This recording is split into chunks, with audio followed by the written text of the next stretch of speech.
Bonjour à tous, je suis trop heureuse enfin de vous retrouver après ces longs moments d'absence et j'en suis sûre, vous étiez là, mais où est Gwen? Mais où est Gwen? Mais Gwen, la revoilà. Je plaisante. Non, alors je voulais justement profiter de cette vidéo qui est pour moi du coup assez particulière parce qu'elle va retracer ce que je viens de traverser en ce moment, et donc je l'ai intitulé comment se remettre des transitions de vie difficiles, des bouleversements de vie difficiles, et vous expliquer du coup comment j'ai surmonté moi-même ma phase et vous offrir 4 clés pour justement pour toutes les personnes qui ont des moments difficiles avec soi, qui traversent ce que j'appellerais des deuils. Alors les deuils peuvent avoir des multifacettes, ça peut être des deuils physiques, la perte de quelqu'un, ça peut être aussi des deuils émotionnels, des séparations, la perte amoureuse, la perte amicale aussi, ça peut être aussi des séparations dans le lieu de travail, la perte d'un emploi, des deuils aussi à vivre dus à des transitions de vie d'un lieu à un autre. Donc moi c'est ce que j'ai essentiellement aussi vécu, mélangé avec aussi la transition du travail. Il y a aussi quoi d'autre? J'essaye de voir si je me rappelle bien de tout. Ouais, je pense que c'est ce que j'appellerais les transitions. Ah, oui, voilà, les transitions de cycle aussi. Ces cycles intérieurs. C'est-à-dire qu'en tant que femme ou en tant qu'homme, on vit ou même que ce soit binaire ou non binaire, hein, je parle en termes d'être humain, on est traversé par des changements liés, on va dire, aux transformations du corps par le temps, par sa traversée dans le temps, par l'âge. Et aussi, lorsqu'on vit aussi ce que j'appellerais les transitions, les bouleversements de vie difficiles liés à la maladie, où on s'est vu avoir le corps transformé après je dirais des opérations chirurgicales qui auraient pu être très lourdes, ou la perte d'un organe qui est difficile à accepter, parce que dans le tronc commun de tout ce que je vous ai donné comme spectrum de transition de vie, de bouleversement de vie, eh ben, c'est l'absence. L'absence de quelqu'un, de quelque chose, d'un endroit, d'un lieu, d'une situation, d'une partie en soi qui manque. Et que du coup, on n'était pas prêt. En fait, on n'était pas préparé à cette absence. Et cette absence, si elle est vécue à travers l'esprit, donc ce que on appelle l'ego, peut énormément prendre de la place. Parce qu'il y a une forme de non-acceptation. Et que cette non-acceptation de l'événement qui est arrivé, eh bien, on fait qu'on se remémore, on tourne en bourrique et en bourrique encore la phase où on était avant, avec une personne ou une situation en lien avec son corps, et que d'un coup il n'y a plus rien. Et cette absence, si on ne la prend pas à bras le corps, elle peut prendre encore beaucoup plus d'espace que ce qu'on pense. Parce que de là s'entraînent d'énormes états émotionnels qui est le chagrin, qui est la colère, qui est l'injustice, l'humiliation, qui peut être aussi la tristesse. J'en avais un et je l'ai perdu. Il va me revenir. Et ces phases-là, émotionnelles, elles sont difficiles si on ne les accompagne pas, parce qu'en fait, elles vont ressurgir comme ça, dans des moments inattendus, parce que cette partie en soi, qui a vécu ce mouvement intérieur, donc je l'appellerais l'ancienne version de soi, elle n'a pas été entendue, elle n'a pas été comprise, elle n'a pas été vécue pleinement.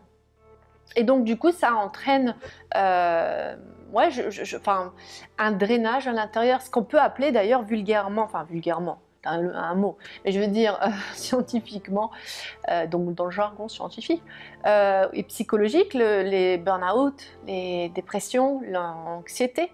Parce qu'en plus, si on ne se met pas encore avec cette partie de soi qui est en deuil, eh bien, on va projeter, transférer cela dans d'autres situations, dans d'autres relations, parce qu'il y aura en quelque sorte la peur de la perte, la peur de l'absence, qui fait que du coup,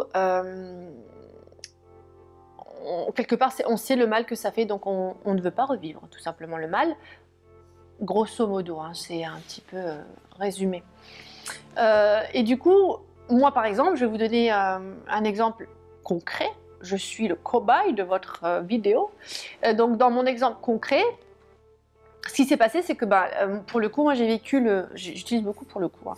J'ai vécu une transition de vie où j'ai été pendant 10 ans dans un pays à l'étranger. Donc j'habitais avant aux Émirats Arabes Unis et ça faisait donc 10 ans que je n'avais pas remis, on va dire, pied ferme sur le territoire français dans le vécu au quotidien.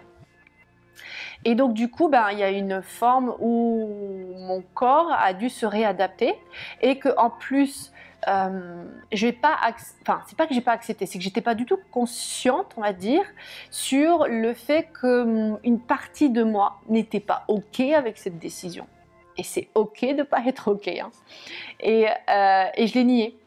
Je l'ai nié parce que pour moi, dans ma tête, il fallait que je me réinstalle en France. Il fallait donc forcément continuer, je dirais donc ce que j'appelle produire de l'énergie, je dirais en termes de, il faut que je sois là au travail, il faut que je m'adapte au travail, puisqu'en plus nouveau lieu de travail, je dois aussi faire face aux besoins de la famille, faire face aux besoins du lieu où je suis. Et j'ai pas pris en compte que il y a une phase de deuil, il y a une phase de transition intérieure qui n'a pas été faite, où je ne me suis pas laissée me reposer, me laisser complètement voguer vers cette phase de deuil. Et donc du coup, en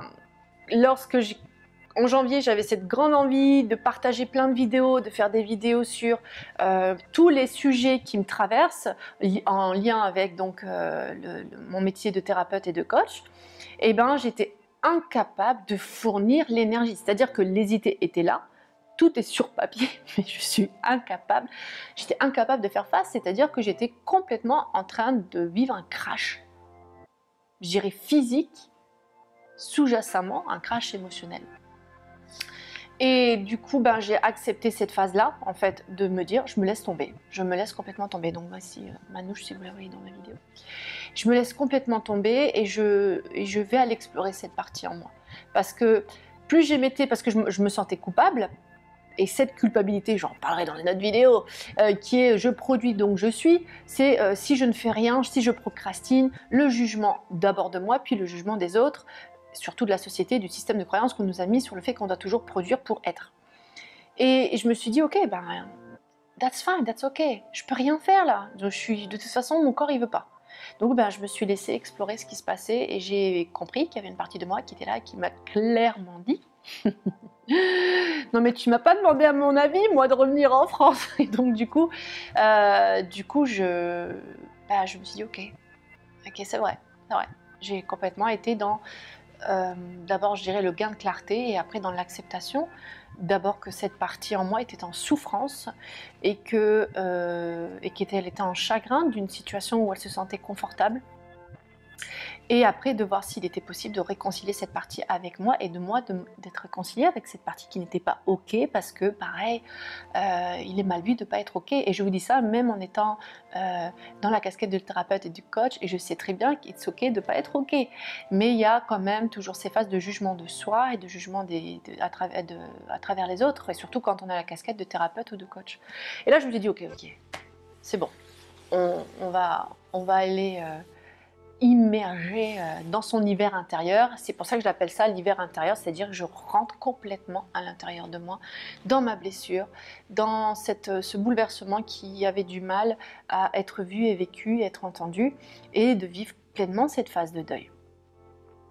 Et donc du coup, j'avais envie, à travers cette vidéo, de vous offrir 4 étapes pour accompagner au mieux vos transitions de vie, vos bouleversements qui peuvent en plus être vécus comme physiquement comme un burn-out, des crises d'anxiété, qui peut être aussi vécu comme du stress permanent ou le fait qu'on se sent en inertie, complètement freeze, complètement en inertie, on n'arrive plus à bouger, on n'arrive plus à aller de l'avant. Parce que je vous assure qu'après chaque hiver rencontré, il y a toujours un printemps. Toujours, il y a toujours une renaissance de soi. Et c'est ça qui est chouette, parce que dans la rencontre de son hiver intérieur, l'ancienne version de moi, donc qui vit pleinement l'absence. Donc, dans cette ancienne version de moi, je me suis dit, ok, si je vis mon absence, c'est qu'il y a eu quand même avant quelque chose, et c'est qu'il y a une nouvelle opportunité qui va s'offrir à moi. C'est comment allier cette ancienne version de moi qui est riche d'expérience avec la rencontre du lieu où j'étais, des personnes, même si il y a des choses qui terriblement me feront encore envie, mais quelle est donc la sagesse que je peux tirer de ces moments, de ces années passées dans un autre endroit et de cette richesse, je dirais pour ma part culturelle, que j'ai rencontrée. Et comment aujourd'hui, cette ancienne version de moi-même, je peux maintenant la transitionner pour l'offrir à ma nouvelle version de moi-même, c'est-à-dire que cette ancienne version de moi-même devient une sagesse d'expérience et qu'elle va pouvoir me porter un peu comme une racine. Avant elle était branche et elle devient racine pour porter les nouvelles branches que je vais vouloir faire bourgeonner, les nouvelles feuilles qui vont sortir de mon être. Et je trouve ça du coup intéressant de voir ce rapport, c'est-à-dire quelle est donc cette partie de moi qui peut m'apporter de la sagesse, qui peut m'apporter de l'enrichissement, de la maturité. Et donc du coup, avec toutes ces boîtes à outils thérapeutiques que j'ai acquis donc à travers mes expériences, je ne sais pas inventer comme ça, bien que parfois je me laisse guider par ma follitude. Et bien du coup, qu'est-ce que j'ai fait, c'est que en premier lieu, et c'est la première étape que j'aimerais t'offrir, je vais te retutoyer parce que je préfère le tutoiement, c'est d'abord de gagner de la clarté. Donc l'idée, c'est que lorsque tu sens que tu vas pas bien, lorsque tu sens qu'il y a eu un tremblement de terre intérieur, c'est ok, quelle est la partie en moi qui va pas bien là? C'est-à-dire que physiquement, on la sent la peine, on la sent la tristesse, on la sent la colère, on la sent l'injustice, on la sent l'humiliation, mais elle est où? Elle est logée où dans mon corps? Si même tu te sens que tu n'es pas complètement en phase avec les sensations de ton corps, dans la tête, dans la pensée, qu'est-ce qui défile, qu'est-ce qui déferle à travers ça? Et le moyen en fait de pouvoir le vivre pleinement, c'est de le coucher sur papier, d'écrire, de prendre un journal que j'appelle l'exploration, son journal de bord d'exploration. C'est d'aller écrire ce qui se passe et de revisiter quand vous voulez, enfin quand tu veux, qu'est-ce qui se passe à l'intérieur de toi et de ne pas hésiter. C'est-à-dire que ça ne se fait pas en un jour de se remettre d'un cœur brisé, parce qu'il n'y a rien de plus difficile qu'un cœur brisé. Et que de recoller les morceaux. Et quand je parle de recoller, c'est pas d'en ajouter des nouveaux, c'est-à-dire de cette sagesse qu'on va tirer de l'expérience, comment je peux refaire un cœur transformé vers un nouvel épanouissement de mon être. Et donc du coup, c'est d'aller l'accueillir en écrivant cette tristesse. Dire ce qui se passe à l'intérieur, avec vos mots, avec tes mots. On n'est pas là pour faire Shakespeare ou Molière, c'est vraiment d'être dans la nature de soi. C'est pas grave si on ne maîtrise pas la langue shakespearienne ou de Molière. C'est vraiment rentrer en soi. La deuxième chose après, une fois que tu prends contact avec cette partie de toi, et que tu arrives à y mettre des mots, ou tu peux aussi le dessiner, il y a d'autres manières, ou le danser, laisse-toi aller par ta créativité. Il y a donc une forme d'acceptation. Est-ce que je suis prête là maintenant à accepter cette partie en moi qui ne va pas bien? Parce que comme je t'expliquais, c'est très mal vu dans la société de mal aller pendant longtemps, par exemple. C'est très mal vu dans la société de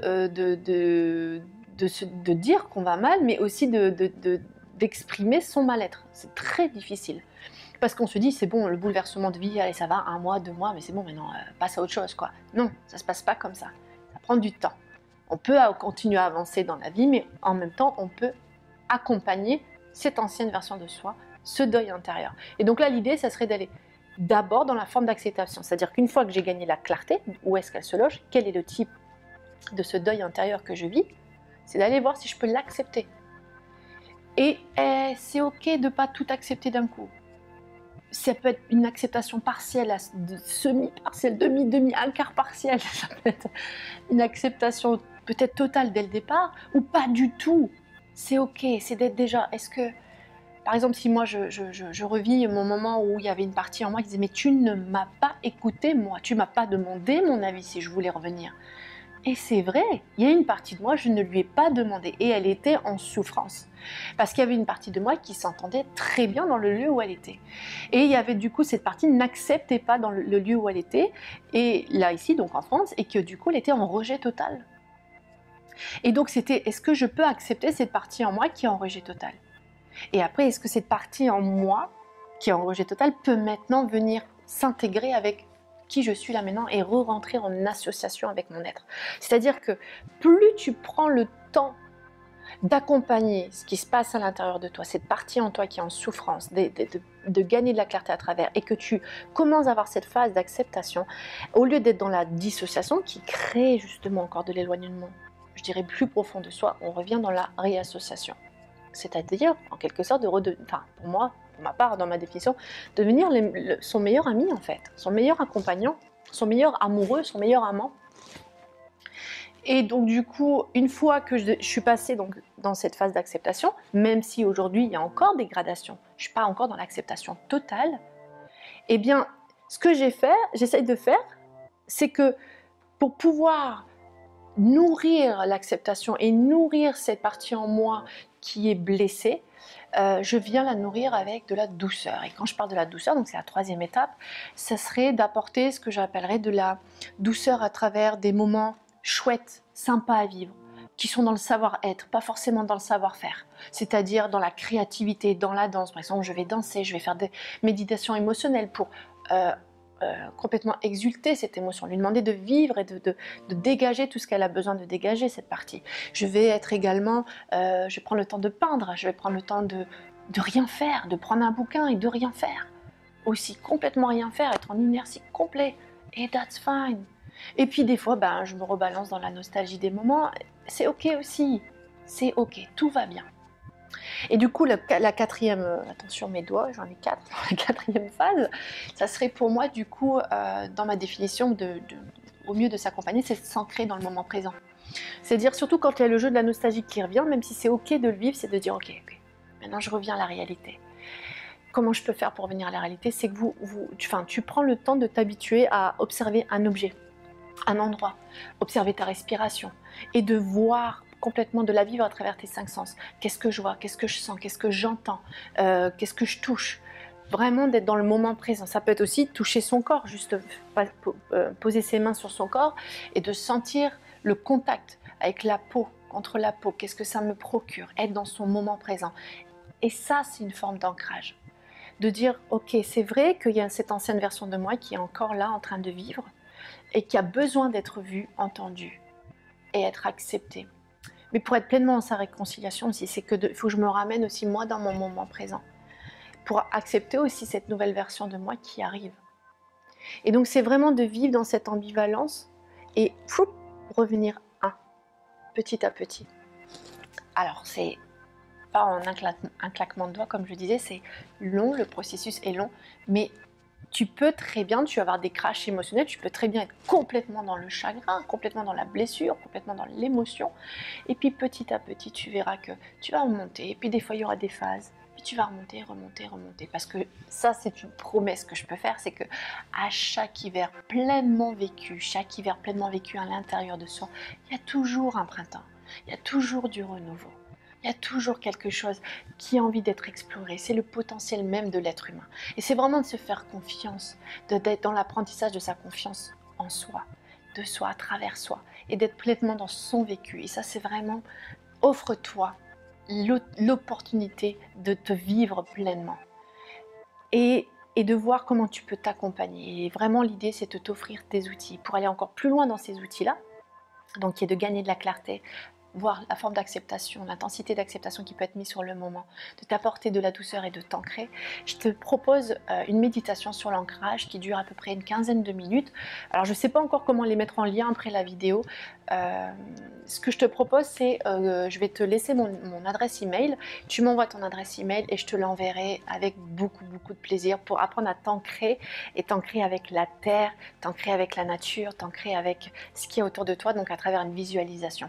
Et aussi, pour l'ancrage, tu peux t'offrir plein de plantes aussi. Regarder la nature qui vit. La nature est un vrai exemple sur les hivers et les printemps et les étés et les automnes intérieurs.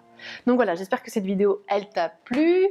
Donc je suis Gwen, ta coach, thérapeute en relation intime, en relation amoureuse, en relation sociale et surtout vers la découverte de l'amour de soi par son intégration. Donc je te souhaite une belle et agréable journée ou soirée ou matinée, je ne sais guère où tu es aujourd'hui, et je te dis à très bientôt. Et ça, c'est une promesse que je me fais. Ah, je voulais aussi vous montrer les cartes, parce que j'avais tiré les cartes. Il y avait courage. Courage, je trouve la force intérieure de faire face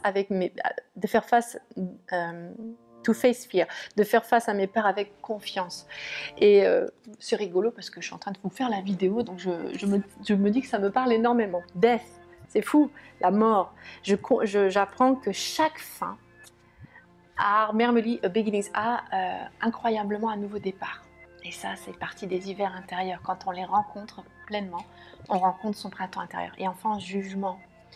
Je comprends que chaque personne a ses propres et uniques chemins de vie et challenge. Et c'est ça aussi, c'est d'accepter que chacun vit ses hivers intérieurs. Et que c'est ok qu'il y en a qui prennent plus de temps que d'autres. Et que si on avait une sorte de bienveillance les uns vis-à-vis des autres, on pourrait se permettre de mieux et mieux encore se rencontrer et se soutenir. Voilà, je te dis à très bientôt et je t'embrasse fort et j'espère que tu vas bien. Et n'hésite pas à m'envoyer un email si tu veux recevoir cette méditation et à très bientôt.